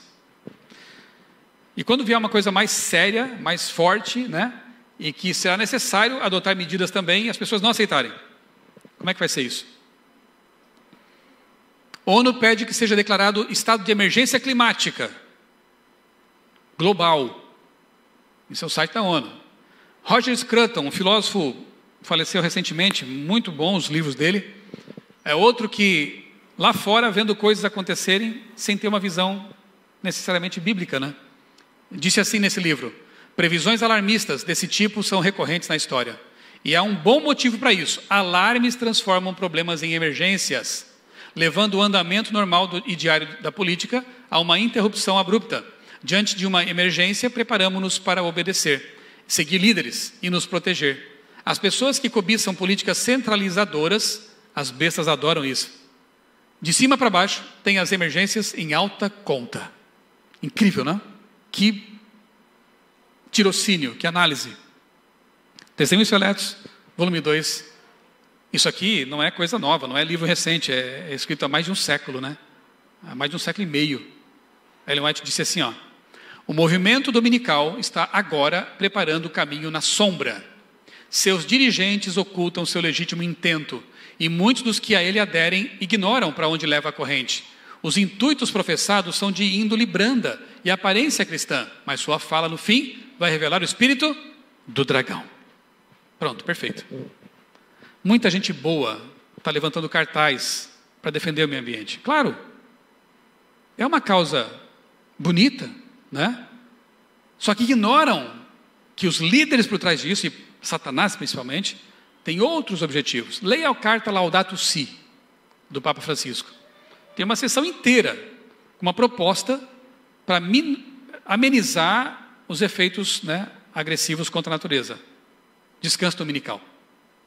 Ele fala claramente, se nós pararmos um dia na semana e respeitarmos o domingo, como deveria ser feito, a terra vai ser recuperada das agressões, as famílias vão ser beneficiadas, e gente, o argumento é forte, porque funciona, mas o dia não é esse. O dia da terra, o dia que celebra o aniversário da terra, é outro. Já pensou em chegar para vocês e falar assim, irmãos, eu faço aniversário dia 2 de março, porque eu nasci nesse dia. Aí vem o Luiz e diz, não, daqui para frente você vai fazer no dia 5, ou dia 3. Faz sentido isso? Mas ele pode espernear quanto quiser, o dia que eu nasci foi 2, não tem como mudar. Aí o que acontece? Deus coloca o sábado como memorial da criação. Foi no 6º dia que ele encerrou sua obra criativa, e então convida Adão e Eva para celebrarem no sábado. Olha o que eu fiz. Shabat é essa pausa contemplativa. O dia do aniversário da criação é o sábado. Vem alguém e diz, mas daqui para frente vai ser o domingo. Você pode espernear o quanto quiser, não vai mudar os fatos. O verdadeiro dia da terra é o sábado. O verdadeiro dia para salvar as famílias tinha que ser o sábado. Entendeu? Mas um poder marionético, não sei nem se essa palavra existe, mas estou inventando agora, um poder marionético de Satanás mudou a lei, alterou os mandamentos de Deus e colocou no lugar do sábado um dia espúrio, que agora passa a ser chamado de domingo verde, domingo da criação, domingo da família. E por ser uma ideia boa, ela está conquistando o mundo. E ateus vão concordar com isso, porque qual o problema? Pelo viés humanista, Sindicatos estão apoiando essa ideia, porque a justiça trabalhista, sim, todo mundo precisa de um dia para descansar. Então a ideia avança rapidamente. E como diz Ellen White, as pessoas não percebem o que está por trás, porque não tem essa visão escatológica das coisas. Alguns pensadores estão suspeitando, vendo relances, mas vocês podem ver muito mais com as lentes da profecia bíblica com as lentes da observação do mundo que nos rodeia e com a comunhão com Deus, porque o Espírito Santo nos dá clareza de pensamento. Vocês podem ver muito mais. E aqui está a causa real das catástrofes climáticas. Por isso que eu não posso negar que aconteçam, que estejam acontecendo. Satanás também atua por meio dos desastres naturais, a fim de recolher sua colheita de pessoas desprevenidas. Estudou os segredos dos laboratórios da natureza e emprega todo o seu poder para dirigir os elementos, tanto quanto Deus permite. Trará calamidades sobre outros e levará as pessoas a crer que é Deus que os aflige. Satanás é poderoso e estudou climatologia como ninguém. E diz Ellen White que ele está fazendo os seus estragos. Se você ler o resto do capítulo, você percebe que ela fala de furacões, saraivadas e até terremotos, que não tem nada a ver com a atuação humana, mas ele consegue mexer na crosta, de alguma forma, nas falhas tectônicas.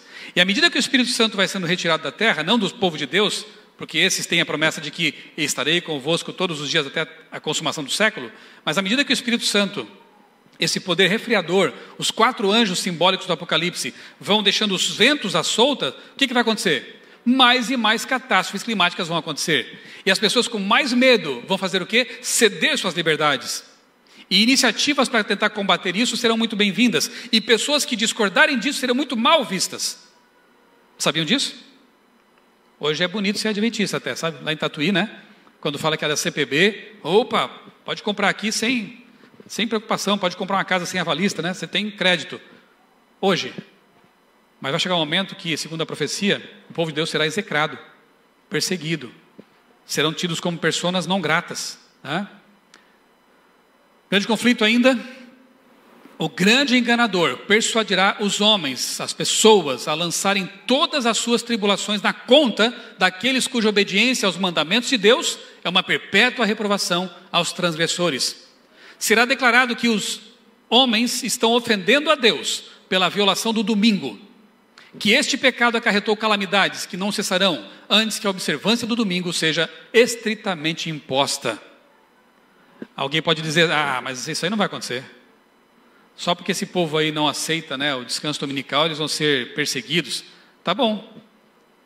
1 ano atrás, se eu falasse de máscara aqui, você não aceitava. Eu vou voltar aqui, se der tempo ainda, quem sabe um outro momento, daqui a alguns meses, daqui a alguns anos, e eu vou dizer para vocês, lembra o que eu falei? Está fácil ser adventista ainda ou não?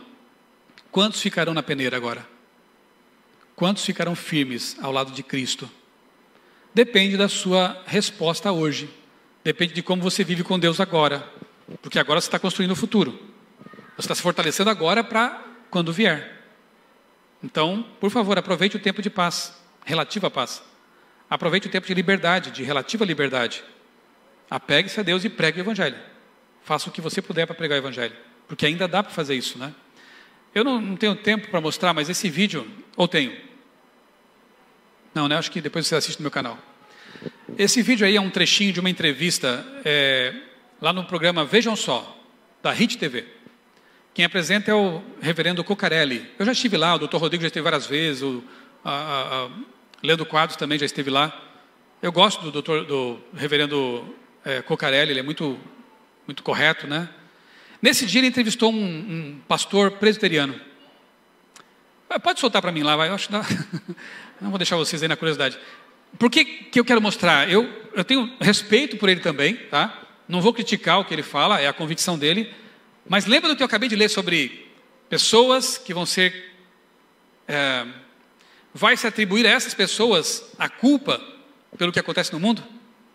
Clica no meio da tela para mim, solta o som e vamos ver o que o pastor fala aí nesse programa. Sem dúvida, a nossa geração não tinha passado por isso. E eu estou com aqueles pastores, pastor, que a semelhança dos antigos, sempre que acontece algo assim muito trágico, a gente pensa, Deus está disciplinando o mundo, Deus está disciplinando. E está, de alguma forma, mexendo com a igreja. Esse é um momento, não é momento de festa, esse é um momento de a gente falar o que Deus está querendo nos ensinar com essa pandemia. Pode ser o braço do Senhor. Eu lia há pouco tempo atrás o livro do Packer, Entre os Gigantes de Deus, que é um livro que fala do período lá dos puritanos. E ele dava o exemplo de 2 pastores pensando exatamente assim. Quando aconteceu uma grande guerra na época deles, eles pensaram, por que Deus está nos disciplinando? Que pecado nós temos cometido contra Deus? Né? E não precisa ir muito longe para ver que o mundo evangélico de hoje, ele despreza muitos dos mandamentos de Deus, né? Inclusive a guarda do domingo, que é um mandamento esquecido. Quem é que guarda o domingo hoje no mundo evangélico? Pouquíssimos. A geração dos nossos pais e dos nossos avós davam muito valor a você no domingo não fazer nada, devotar-se às coisas de Deus. A geração atual esqueceu isso. O que é guardar o domingo, reverendo? É você focar manhã, tarde e noite em exercícios devocionais. É você focar o seu dia nas coisas do Senhor.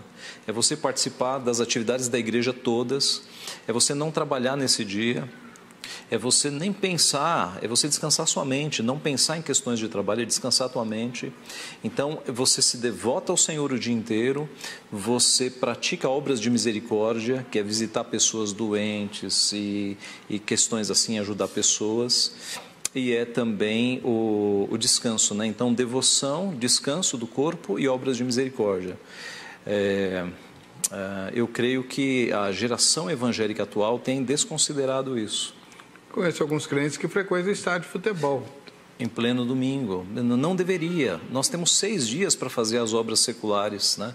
Deus, na criação, santificou o 7º dia.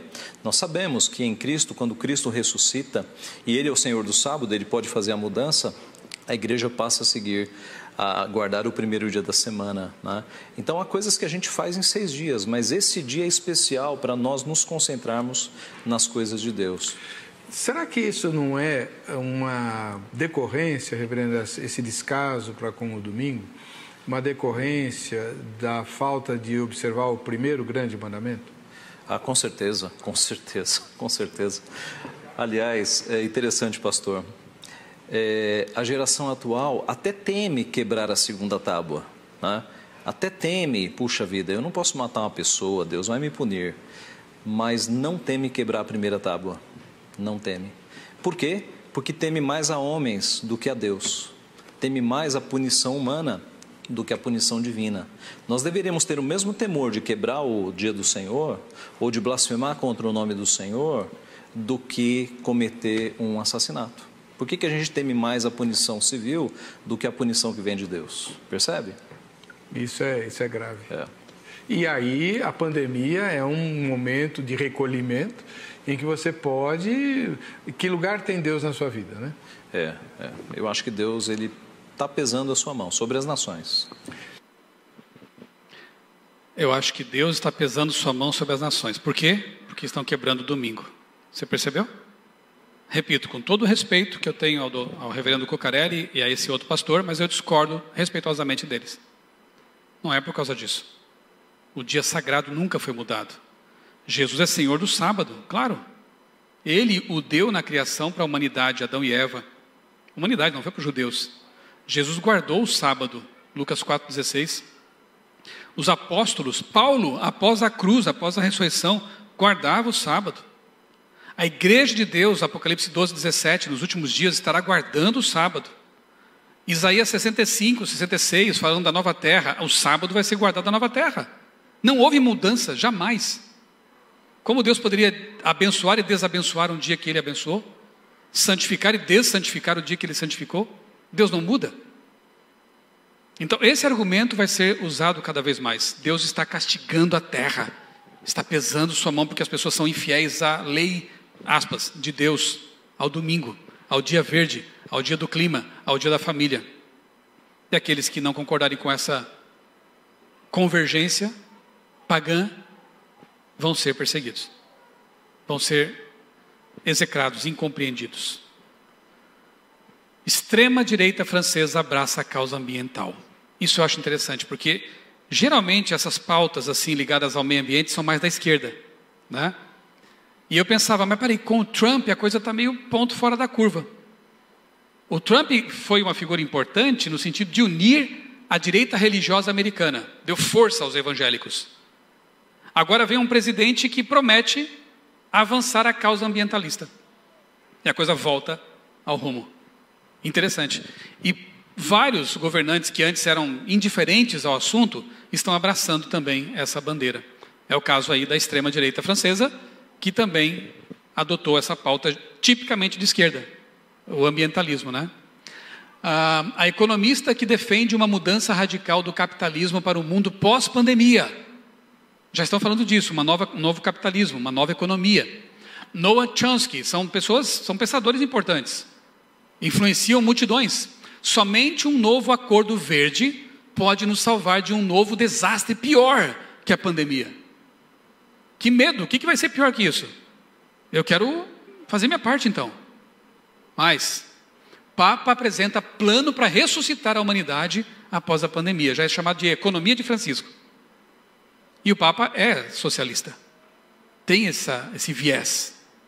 Qual é essa nova economia? Já ouviram falar sobre Great Reset? Vão ouvir falar mais ainda. Aguarde, quem não ouviu ainda. Tem um vídeo no meu canal também sobre isso. Vá lá e confira. Eu explico mais detalhadamente, mas é uma proposta do Fórum Econômico Mundial para salvar o mundo. Nenhum momento fala-se em volta de Jesus. Claro que não. É o ser humano assumindo as rédeas da história para salvar o planeta. E isso aqui então é espantoso, né? Concílio para um capitalismo inclusivo com o Vaticano. O Vaticano torna pública sua aliança com os mercadores da terra. Lá em Apocalipse 18, 3 e 23 fala sobre isso, é incrível. Fundação Rockefeller, Fundação Ford, Mastercard, Visa, Allianz, DuPont, Johnson & Johnson e muitas outras corporações financeiras estão se unindo ao Vaticano com que objetivo? Transformar a ordem social vigente para um capitalismo inclusivo, com poder centralizado. Se você não se arrepiou agora, não sei mais o que vai arrepiar seus braços, sua espinha, porque é algo que há poucos anos seria impensável. Um papado mais alinhado à esquerda, conseguindo costurar alianças com metacapitalistas, para criar uma nova sociedade, para criar um novo capitalismo inclusivo, para criar um capitalismo verde, que possa preservar a terra. Com que iniciativas? Várias, entre as quais está lá, no Laudato Si, descanso dominical. Vamos conceder isso para os nossos empregados, para os trabalhadores, para as famílias, porque isso vai ajudar a salvar o planeta, entre outras coisas. Que incrível, irmãos. Como eu tenho certeza que Tiago White, John Andrews, os pioneiros Bates, queriam ver o que estamos vendo. Capa da National Geographic. Um novo mundo, um novo futuro. Como a ciência, a natureza e a cultura vão mudar. A terra precisa de um sábado verde. Aí, jornais seculares, clamando por isso. Governo francês anuncia a criação de delito de ecocídio, uma nova transgressão aí, contra a ecologia, com multas milionárias e prisão, inclusive. Um prefeito da Califórnia declarando que não usar máscaras em público acaba se tornando um ato de terrorismo doméstico. Você lembra que após o 11 de setembro foi instituído o ato patriótico? E pessoas que vão ser investigadas por suspeita de terrorismo, sem mandato de prisão, sem nada, podem ser presas, podem ser punidas, como terroristas internos. Agora, não usar máscara também pode ser tido como ato terrorista. E quem sabe não guardar o domingo? Não possa ser também. Hã? O que acontece lá em Israel nesse momento? Vão começar a vacinação aí, dia 27. Amanhã, né? E aí o primeiro-ministro Netanyahu esclareceu que o ministro da Saúde está trabalhando em um passaporte verde. Quem tiver sido vacinado poderá mostrar um certificado ou um documento com o qual poderá entrar em eventos, supermercados e todo tipo de serviços. Já estão ensaiando a coisa. Passaporte verde. Documento verde. O Papa endossando a eleição de Biden e querendo trabalhar junto com ele. E Biden, deixa eu já mostrar daqui a pouquinho o Biden, mas aqui ó, consultor jurídico, queixa contra aquecimento global é aprovada em tribunal europeu. Então se houver uma queixa você pode ser preso por alguém que não está colaborando com o meio ambiente. E aí está, em telefonema, assim que ele foi declarado eleito, agora já foi confirmado, né? Mas declarado eleito, ele ligou para o Papa, primeira pessoa, ligou para o Papa e disse que buscará trabalho conjunto sobre o meio ambiente e imigração. Pronto. Convergência. Esquerda, besta do mar, besta da terra, trabalhando juntos para nos salvar, para salvar o planeta, para trazer um futuro novo para a humanidade, sem Deus. Eu concluo dizendo o seguinte, que eu não costumo pregar tanto assim, tá bom? Talvez nem me convidem mais, mas eu prometo que se der tempo de voltar aqui, vai ser mais curto o sermão. Mas é que eu não sei quando eu vou voltar, não sei se eu vou voltar. Eu precisava dizer tudo isso para vocês. Eu precisava mostrar para vocês que a nossa fé adventista é real. Eu precisava colocar os pingos nos is e dizer que a nossa grande esperança se aproxima. Não sei quantos anos vai levar. Não sei, isso eu não posso dizer. E se eu dissesse, podiam me tirar daqui como herege. Ninguém pode marcar datas. Mas uma coisa é certa, se aproxima o dia da nossa redenção. E nós temos que aproveitar, enquanto ainda temos tempo, para encher nossas lâmpadas e iluminar o mundo. Pregar o Evangelho. Em 1896, Ellen White enviou uma carta para os delegados que estavam reunidos numa conferência geral. E ela disse o que é necessário fazer para estar preparado para a volta de Jesus. São 3 coisinhas. Se você fizer, você estará pronto. O presente dever de todo verdadeiro filho de Deus é, primeiro, aguardar pacientemente. Segundo, vigiar atentamente. Terceiro, trabalhar fielmente até a vinda do Senhor, para que estejamos preparados para esse solene evento. Quais são as 3 coisas? Fala comigo. Aguardar pacientemente. Não é hora de baixar a guarda, de pensar assim, eu vou descansar um pouco, faltando 2 metros para a linha de chegada. Descansar, sentar para descansar. Não dá mais. Continua. Alguém olhou torto para mim na igreja, eu vou sair da igreja. Não faça isso, você não está aqui por causa disso. Você está aqui por causa de Jesus. Com cargo ou sem cargo na igreja, faça um trabalho. Tenha paciência, perseverança, falta pouco. Segundo, diga para mim, vigiar atentamente, não só os sinais externos, mas a sua vida também, o seu coração. Eu tenho dito que é uma dupla vigilância. Como você está com Deus agora, nesse momento? Se Jesus viesse daqui uma semana, um mês, ou você morresse amanhã, você estaria preparado para ressuscitar ou para subir com Ele quando Ele voltar? É uma pergunta para você pensar. Vigie a sua vida, vigie os eventos, os sinais, mas não se preocupe só com os sinais, porque Satanás é o que mais conhece profecias. Mais do que vocês, do que eu. Só que esse conhecimento não salvou. Ele está perdido.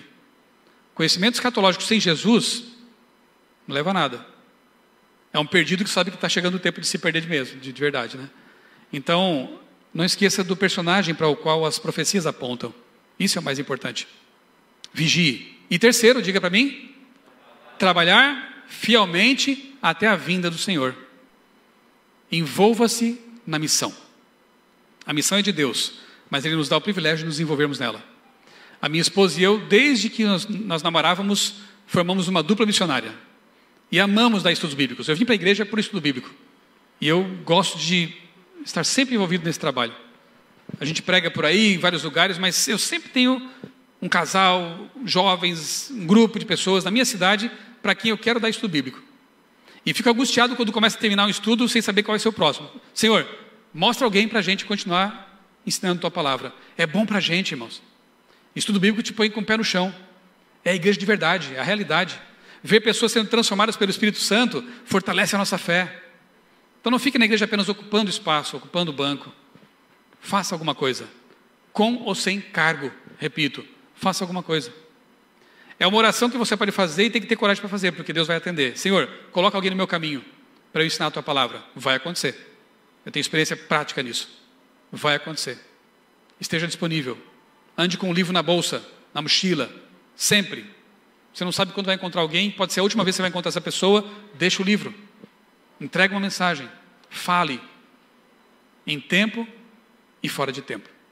Se você fizer essas 3 coisas, você vai estar preparado e em breve, essa pintura não mais será uma pintura, será a realidade. Queridos irmãos, espero que essa mensagem tenha feito com que vocês mais uma vez tenham percebido, né? O tempo em que estamos vivendo. E mais do que isso, sintam o desejo de, nesse último sábado de 2020, se entregar a Jesus de todo o coração. Eu queria muito chamar vocês aqui à frente para um apelo, uma decisão final, mas em tempos de não aglomeração, tem que ser diferente. Mas eu posso te convidar para ficar em pé se você quer aceitar Jesus como Salvador e pregar da volta de Jesus? Eu posso te convidar para ficar em pé? Amém. Louvado seja Deus. Vocês que estão nos assistindo aí, não sei se estão vendo, mas graças a Deus a igreja se levantou. E eu oro todos os dias para que a igreja se levante no mundo todo. Entenda a sua missão. Não estamos aqui para ser uma igreja a mais. Tem tanta igreja boa por aí já. Nós estamos aqui com uma missão, nós somos um movimento. E precisamos levar avante a verdade que pouquíssimos estão pregando. As 3 mensagens angélicas. Que Deus nos encha com o seu Espírito. E que o 2021, embora talvez não seja um ano feliz também, mas seja um ano de muita pregação do Evangelho, de muita entrega a Jesus, de muita consagração e de proximidade da volta de Cristo. Vamos orar? Senhor Deus, amado Pai, nós te louvamos porque um dia essa verdade maravilhosa nos alcançou. Ó Pai, eu te peço que teu Santo Espírito seja enviado com poder à tua igreja, que a chuva serôdia caia com abundância, para que o teu povo se levante em todo o mundo e pregue a verdade que a ele tu confiaste. Abençoa, Senhor, de modo especial esta igreja, a igreja universitária aqui de Florianópolis. Uma igreja que para mim é tão querida porque eu passei bons anos da minha vida aqui nesta cidade. Que teu Santo Espírito tome com poder os irmãos desta igreja, jovens tão capazes, tão inteligentes. Abençoa o pastor dessa igreja, a sua liderança, seu ancião, para que unidos possam evangelizar este campo tão desafiador, um campus universitário, mas onde há muitas pessoas também que precisam ouvir dessa mensagem. Abençoa as pessoas, os amigos que nos acompanharam pela internet, que para eles também o teu Santo Espírito aponte a esperança e que tenhamos todos um novo ano de bênçãos, de comunhão com Deus. Nós pedimos essas bênçãos agradecidos em nome do Senhor Jesus. Amém. Amém. Bom sábado, irmãos, e que Deus abençoe cada um de vocês. Orem por nós, pelo nosso trabalho, nosso ministério também, e estarei orando por essa igreja querida também, tá bom? Um abraço.